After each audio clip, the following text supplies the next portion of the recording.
A major change in international policy is the first story we're explaining right now on CNN 10. Yesterday, U.S. President Donald Trump announced that America was pulling out of the Iran nuclear deal.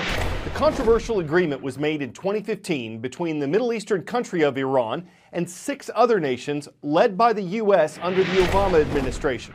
Under the deal, which was officially called the Joint Comprehensive Plan of Action, Iran agreed to limit its nuclear program for 15 years and allow international inspectors to verify that it wasn't building nuclear weapons.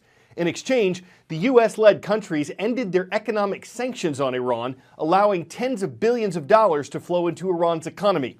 The Obama administration said the deal was the best way to make sure Iran wouldn't build a nuclear weapon. Critics said it wouldn't work, that Iran would eventually build one anyway.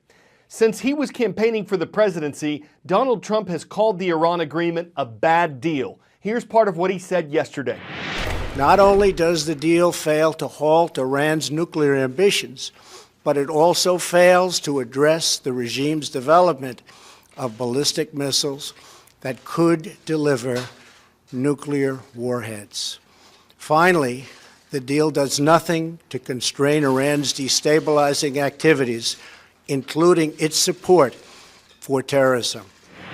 Just as the Iran nuclear deal was controversial, so was yesterday's announcement. Senator Dick Durbin, the second most powerful Democrat in the Senate, said America's withdrawal from the Iran deal was a historic mistake that destabilizes the Middle East and increases the danger that Iran will restart its nuclear weapons program.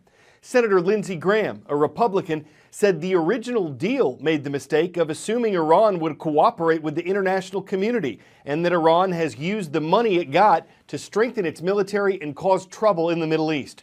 International reactions. Israel and Saudi Arabia, who are U.S. allies in the Middle East, said they supported America's decision to pull out of the deal. Germany, Britain, and France, who are U.S. allies in Europe, said they opposed America's decision and that they would stay in the deal. Iranian President Hassan Rouhani said his country would take a few weeks to decide how to respond. He said Iran would stick with its commitments to the other 5 countries in the deal, but he also warned that if needed, Iran could resume its nuclear process, quote, without limitations.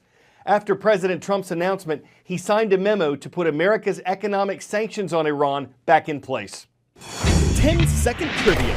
From what language do we get the terms pahoehoe and a'a, which are types of lava? Hawaiian, Latin, Indonesian, or Portuguese?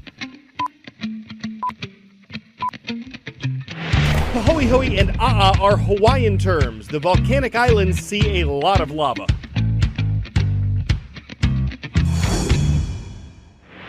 Officials in Hawaii say 35 buildings, including at least 26 homes, have been destroyed in the latest eruption of the Kilauea volcano. New fissures have formed in the ground, and though volcanic activity in these cracks slowed down yesterday, scientists thought it was just a pause and that the eruption would continue. Hundreds of people have been evacuated miles to the east of the volcano. Some have been able to go back home to get things like pets, medicine, and important belongings. Others have been warned to stay away as dangerous air and lava flows spread. Scientists say there's no way to stop lava. The only thing they've been able to do in the past is to divert it by spraying it with seawater. And because that just sends it in another direction, it's not always a good option. There's another danger to consider that people can't always see. Volcanoes often conjure up images of lava and fire, but there's a lasting impact that's often ignored called VOG, or volcanic smog.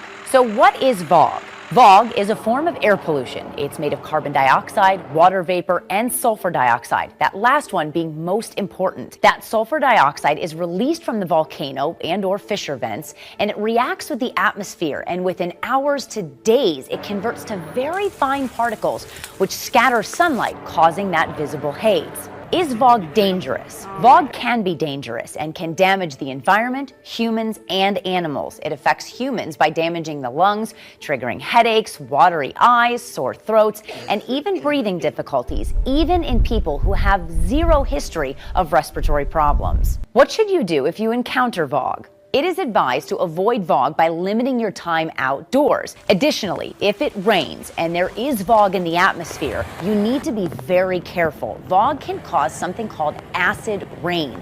If that does happen, please stay indoors and once again avoid your exposure. In the event you do come in contact with acid rain, wash it off as soon as possible. What are the long-term effects of fog? Depending on the volcano and the location of the fog, it can be present for several weeks, meaning it could spread to more populated cities, even hundreds of miles away. Blockchain technology. It's basically a ledger, a list of records created and verified by computers. Once a transaction's made, everyone can see it. No one can delete or change it, at least in theory. Critics say it's possible, though difficult, to hack the blockchain. It's complicated to use, it might not be used widely enough to make an impact, and it could slow down business. But if blockchain catches on, here are some examples of how it could work. 1, 2, 3. This is a 45-kilogram yellowfin tuna just caught off the coast of Fiji.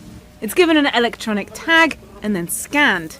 That data is the first link in a blockchain. So first, we're going to model the solution. We're going to define the process first. Consider this the actual application. The project is designed by Tyler Mulvihill, head of a blockchain startup called Viant, a platform that builds custom blockchains for businesses. The first step is where a fisherman catches the fish. Then the regulator approves the fact that this was actually caught in Fiji, for example. Then the fisherman can officially land the fish.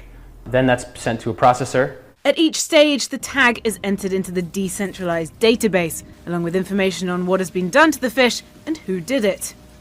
And because data on the blockchain can't be deleted, you end up with a complete record. Finally, we have a step here where the consumer can look up the bait to plate history. And why is it better than what we already have with the blockchain? In traditional supply chains, there are many actors with their own versions of the truth. So they all have their own databases that contain certain information. So traceability from what we call bait to plate is basically non-existent now. Viant is in its testing stages, backed by Consensus, a Brooklyn-based incubator and developer housing 47 different blockchain projects. Might have to use your laptop. Fitting, perhaps, that another project here is focused on sharing real estate. What kind of building is it? It's a multifamily building. There are 5 units in the building. Mo Sheikh's venture, known as Pangea, is taking this building, currently owned by a private equity firm, and converting its value into digital tokens that can be traded on the blockchain. He says 304 Troutman Street may be the first individual building to be digitally owned and traded this way. What exists today in terms of getting exposure to real estate assets are private REITs or real estate investment trusts or public REITs. Both of those give you access to a portfolio of assets. In this scenario, you're getting access to one specific asset. His plan is to help make real estate a more accessible investment. If you were to think about how Apple maybe does an IPO, they have to have investment bankers involved, attorneys involved. Here, you can go direct to the market, kind of peer-to-peer in a way, and raise capital very quickly. On his platform, token holders can buy and sell from each other at the click of a button. And they get a cut of the building's earnings, in this case, rent. Down the road in the future, we can eventually even have people that live or rent in the building own a piece of the property as well. And that's where we get really excited about the possibilities of fractional ownership. On land and at sea, the beginnings of businesses in blockchain. Claire Sebastian, CNN Money, New York.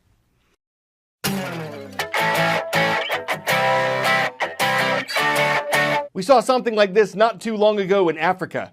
This crack in the earth recently opened up on a farm in New Zealand. What was once smooth pasture land is now scarred by a huge sinkhole. It appeared after a record amount of rainfall and at around 650 feet long, 65 feet wide, and 65 feet deep. Its volume's the equivalent of 4 Olympic swimming pools. Geologists say it shows the volcanic history of the region. But in the present, it's eroded the integrity of the property. It's landed a rift in the farmer's schedule. It's cracked up to be grounds for a whole lot more crusty work that can't be fenced in without a sinking feeling, at least until things get terra firmed up. I'm Carl Azuz, cracking puns on CNN 10.